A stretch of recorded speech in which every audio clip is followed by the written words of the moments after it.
belajar fungsi kuadrat. Raska udah lihat video dari fungsi kuadrat? Udah. Udah. How many percent you understand? 80%? Raffi? 70%. Oke. Kita akan ulangi lagi konsepnya, ya. Please pay attention. Oke. Kalau kalian lupa, kalian bisa balik ke video. Oke. Apa itu fungsi kuadrat? Fungsi kuadrat itu ditulis menjadi Y sama dengan AX kuadrat ditambah BX ditambah C. Fungsi ini kalau kita plot ke koordinat kartesian, bentuknya bukan linear lagi. Parabola. Ini sumbu X, ini sumbu Y. Bentuknya apa? Parabola. Raska? Oke, parabola bisa begini. Tapi parabola juga bisa begini. Oke?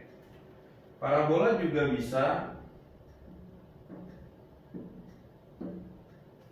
dia menggantung, tidak berpotongan dengan sumbu X.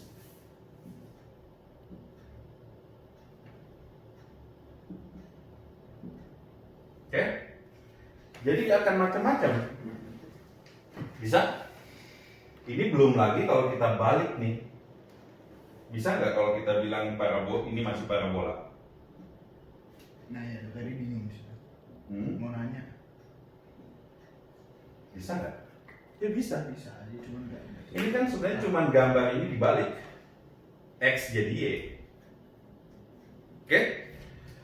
Nah, persamaan kuadrat itu ada koefisiennya A, B, C.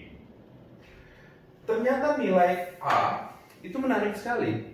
A itu menentukan apakah dia bentuknya N atau V atau U. Oke? Ini N, ini A kecil 0. Oke? Ini A besar 0. Ini A besar 0, ini A kecil 0. Oke? Ya, ini tinggal kamu balik. Oke? Ini A besar 0, ini A kecil 0. Cuma dibalik X jadi Y. Oke? Sekarang apa yang C? Nanti B kita lihat. C adalah perpotongan dengan sumbu Y. Oke? Dengan sumbu Y. Ini sumbu Y kan? Jadi kalau kita lihat nilai C itu adalah misalnya kalau ada parabola seperti ini, Satu situ Y. ini nilai C. Oke? Sekarang nilai B. Kalau ada parabola seperti ini, ada sumbu simetrinya, ya. Nilai X di sini. Ini misalnya X simetri ya. Posisi X-nya X simetri sama dengan minus B per 2A. Itu yang kalian pelajari ya. Sumbu simetri ditentukan oleh X sama dengan minus B bagi 2A. Nah sekarang, apa yang menentukan bahwa parabola itu punya akar? Dan berapa nilai akarnya? Itu. Titik. Ada konsep yang disebut diskriminan. Oke? D sama dengan B kuadrat. Betul kan? Oke? Tadi kita udah tahu bahwa sumbu simetri. Benar kan? Ya. Nah sekarang yang disebut akar, misalnya kalian punya satu samaan gini. Oke? Akar itu kan pertemuan nama sumbu X kan? Akar ini bisa kita hitung posisi X-nya. Ini misalnya kita sebut X1, kalau kita jalan ke sini kita sebut X2, maka nilai akar itu X1 sama dengan minus B ditambah akar D bagi 2A. Oke? X2 yaitu yang ini kan ada dua akarnya ya, sama dengan minus B dikurang akar D bagi 2A. Bisa jadi kebalik. Jadi diganti tandanya plus sama minus. Iya. Cuma diganti plus sama minus. Oke? Ini harus ingat, akar harus ingat. Oke? Kenapa diskriminan penting, Raska? Karena ini yang menentukan akar. Kalau diskriminannya lebih besar dari 0, akarnya 2. Ini berapa? Akarnya berapa?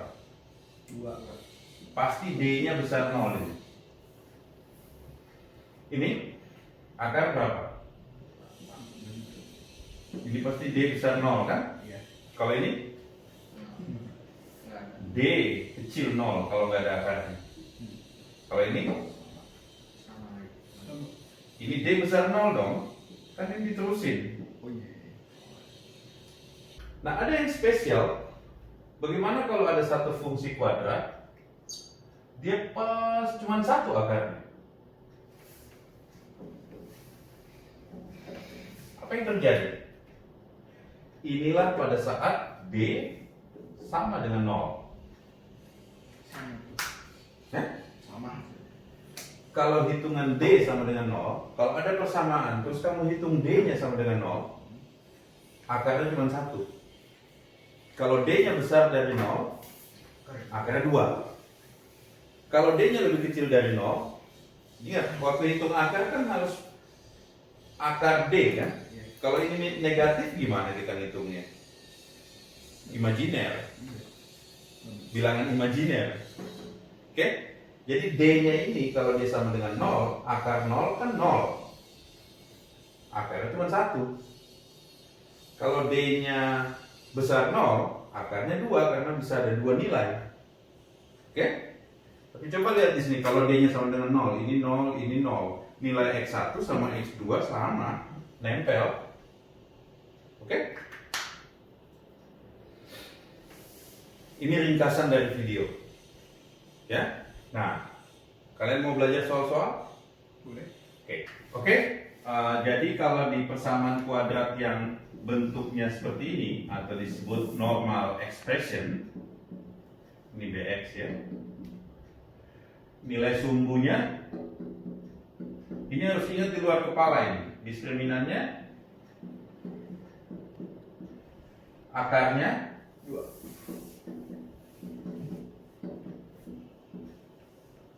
Ini dulu kita sebut rumus kecam ABC, karena rumus ABC. Soal-soalnya, misalnya ada persamaan gini, Y sama dengan X kuadrat dikurang 4. Kebayang nggak gambarnya kayak gimana? Lihat, A-nya berapa? 1. Oke? Positif nggak A-nya? Kalau positif bentuknya harusnya U. Oke? Terus lihat nilai B-nya. Jadi A kan positif kan? D-nya hitung. Coba hitung D-nya. D sama dengan B kuadrat dikurang 4AC kan? Iya. Sama dengan B-nya berapa? 0. Ingat, ini kan bentuknya harusnya begini kan? Iya. Artinya B-nya 0 kan? 0. Raska juga deh. Iya. Kurang 4 dikali A-nya berapa? 1. C-nya? Iya. Ya, minus 4. Oke? Sama dengan minus 4 kali minus 4, 16. Diskriminannya sama dengan 16 besar dari 0. Artinya akarnya ada 2. Oke? Sekarang kita hitung lagi. Sumbu simetrinya di mana? Rumusnya? Minus B Bagi 2. 0 kan? Iya. Karena B-nya 0. Oke? So, kalau kita plot gambar ini, kira-kira gambarnya itu kayak gimana?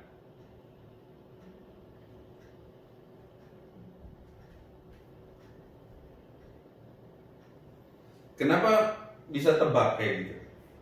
Pertama, A-nya 0, kurvanya harus U. Diskriminannya lebih besar dari 0, akarnya harus ada 2. Oke? Oke? Sumbu simetrinya ada di X sama dengan 0. Ini kan X sama dengan 0 nih. Garis sumbu Y ini X sama dengan 0 kan? Karena kalau kalian berjalan di sini x-nya 0. Oke, sumbu simetrinya di sini. Pertanyaan terakhir adalah puncaknya di mana? Nanti kita akan bahas. Oke? Ini udah jelas? Kita hitung dulu akarnya. Ingat rumusnya? X1 sama dengan minus B berapa? 0 kan?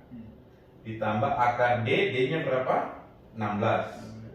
Bagi 2 kali A, 2. Sama dengan akar 16, 4 bagi 2 sama dengan 2. Artinya ini titik 2. X2 nya sama aja, 0 dikurang akar 16, artinya minus 2 kan. Artinya titik di sini minus 2. Itu kan nilai tambah angka 16. Pas dibagi ke X2 namanya diganti di minus ya. Kan rumus yang keduanya ini minus. Ya kan? Jadi ini ada di posisi X sama dengan 2. Dan ini X-nya sama dengan minus 2. Itu posisi akarnya. Oke? Atau kalau digambar di Kartesian 2,0 minus 2,0. Oke? Kalian bisa ingat rumus ini di luar kepala?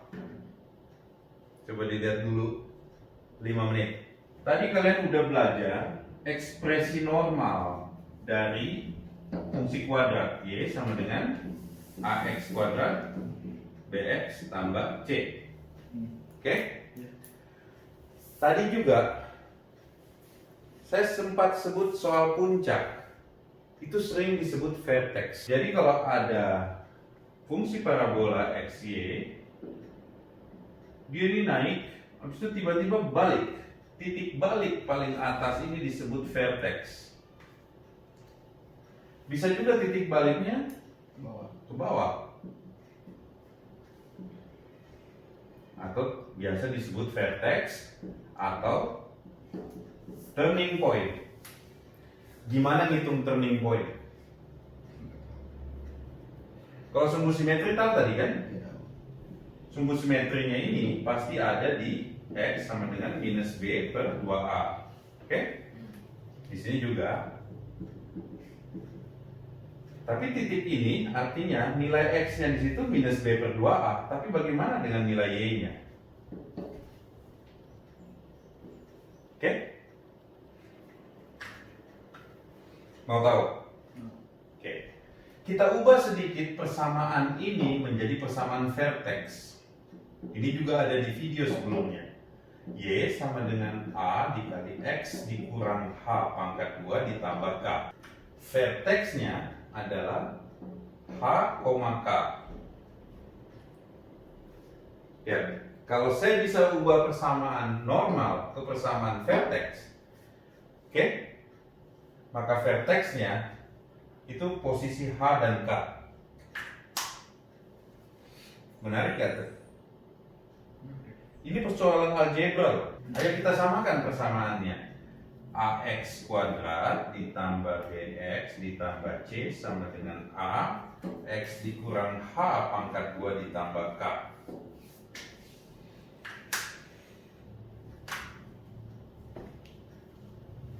Ini sama. Sama yang itu yang Y itu. Apa? Sama yang Y sama dengan A kurang X kurang H pangkat 2. Ya, sama. Ini sama. Ini sama, cuman beda notasi aja. Kalau kita pakai notasi vertex, kita mau cari puncaknya langsung. Tapi intinya sama kan? Intinya sama. Tapi kita harus konversi H sama dengan ABC dalam rumus ABC itu apa, dan K dalam rumus ABC itu apa. Ya nggak? Supaya kita bisa hitung puncaknya. Karena kalau dia ditulis dalam bentuk vertex ini, puncaknya langsung H dan K posisinya ya. Cuma kan ini nggak ditulis seperti itu. Kita harus konversi. Caranya kita selesaikan equation ini. Get the idea? Oke, tadi kita bilang ini ada dua ekspresi dari fungsi kuadrat. Yang ini yang basisnya vertex, ini yang basisnya normal. Oke? Kenapa kita pengen begini? Karena kita tertarik nyari tahu lokasi vertex. Oke? Apa itu vertex? Titik balik. Tadi udah dijelasin kan? Kita harus selesaikan persamaan ini. Lihat, kalau di sebelah kiri Koefisiennya adalah A, B, dan C, ya enggak? Kalau di sini AHK. A, H, K. A-nya sama pasti. Kita nggak usah worry A-nya. A itu kan menunjukkan apakah dia U kurvanya atau dia V gitu kan? Oke? Kita udah pelajarin itu. Problemnya adalah BC-nya beda nih. K-nya beda karena ini nanti ada tambahan ya. Nah, bisa nggak kita konversi antara dari ABC ke AKH ataupun sebaliknya? Mau tahu caranya? Ayo kita tulis. Kalau di persamaan normal kan A X kuadrat ditambah BX ditambah C. Kalau yang di vertex A dikali X kuadrat dikurang 2XH ditambah H kuadrat ditambah K, ya kan? Ya. Ini sama dengan AX kuadrat dikurang 2AHX, bener nggak? Ditambah AH kuadrat ditambah K, bener? Itu kita bilang B, BX. Nah, iya kan? Nah, yang bagian ini itu kan C kan? Sehingga kita bisa bilang bahwa B sama dengan minus 2AH, oke? Benar kan? Iya. Atau H sama dengan minus B per 2A. Ini kan sumbu simetri kan? Ya enggak? Iya. Sekarang K-nya AH kuadrat ditambah K sama dengan C, ya kan? Artinya K sama dengan C dikurang AH kuadrat. Oke? Udah kan? K sama dengan, masukin lagi H-nya, C dikurang A B kuadrat per 4A kuadrat, ya kan? C dikurang, kan H udah diketahui di sini kan? Ya. Jadi A dikali H kuadrat itu kan B kuadrat plus 4A kuadrat kan? Jadi K itu sama dengan C. Ini hilang kuadratnya tinggal 1, B kuadrat per 4A. Oke? Kita dapat terus. Oke? Sehingga kita bisa bilang di sini K sama dengan C kurang B kuadrat dibagi 4A. Kan bagus kalau kita tulis dalam bentuk diskriminan ya. Ini kalau kita kasih 4A terus jadi minus B kuadrat dikurang 4AC atau minus D per 4A. Oke? Diskriminan kan B kuadrat kurang 4AC. Oke? So, kita dapat rumusnya. Akhirnya kita ketemu rumus yang lebih sederhana. K sama dengan berapa? Minus D. Oke? Lebih sederhana kan? Ada diskriminannya. So, kalau ditanya berapa posisi vertex kalau di persamaan ini pakai rumus normal, ya udah tinggal H sumbu simetrinya minus B per 2A, puncaknya atau titik Y-nya K kan minus D per 4A. Kita masuk ke topik terakhir di fungsi kuadrat, itu mengenai fokus sama directrix ya. Kalian harus lihat lagi filmnya kalau kurang ngerti, tapi kita coba summarize di sini. Jadi kalau ada fungsi kuadrat seperti ini fungsinya ya, pasti ada satu titik fokus ya di suatu tempat di dalam fungsi itu. Kalau fungsinya bentuknya parabola kebalik, itu ada juga di dalamnya ya. Di mana jarak antara titik ini ke titik vertex, ini kan vertex kan, H, K kan? Ingat, persamaan H, K, nanti H-nya bisa dikonversi. Ini misalnya jarak P. Kita pasti bisa tarik satu garis namanya directrix. Oke? Yang juga jarak antara vertex ke garis itu adalah P. Maaf, ini 2P ya. Sehingga ingat, bentuknya kayak gini ya. Sehingga kalau kita mau cari titik fokusnya, ini kita sebut fokus. Oke? Kalau kita mau cari titik fokusnya, lihat. Kalau kita udah tahu H dan K-nya, maka titik fokus itu sama dengan Fokus kan tetap di sumbu simetri kan? H, K ditambah P. Itu titik fokusnya. Ya. Sumbu direktriksnya Y sama dengan K dikurang P. Kenapa bisa begitu? Persamaannya adalah Y sama dengan 1/4 P dikali X dikurang H pangkat 2 ditambah K. Ininya P-nya itu kan awalnya kalau di itu kan A kan? Di rumusan sebelumnya ini sama dengan A kan? Iya. Itu simpel dengan A sama dengan 1/4 P.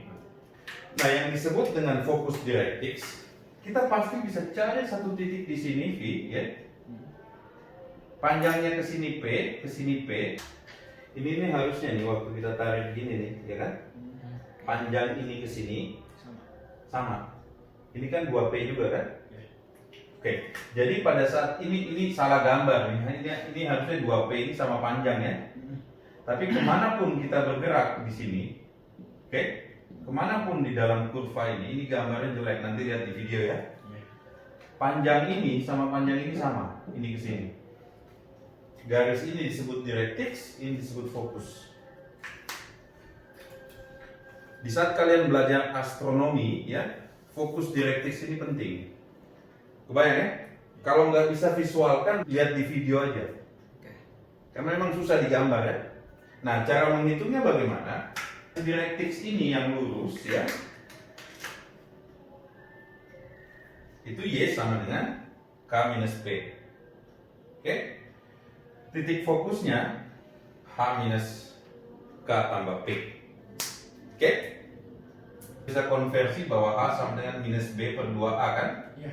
K sama dengan minus D per 4A. Jadi nyambung semua aljabarnya kan? Oke? Good. Kalian sudah tadi belajar fungsi kuadrat, ada bentuk normal, ada bentuk vertex, ada bentuk fokus direktrix. Ya. Kalau masih bingung konsepnya, balik ke video karena visualisasinya lebih bagus.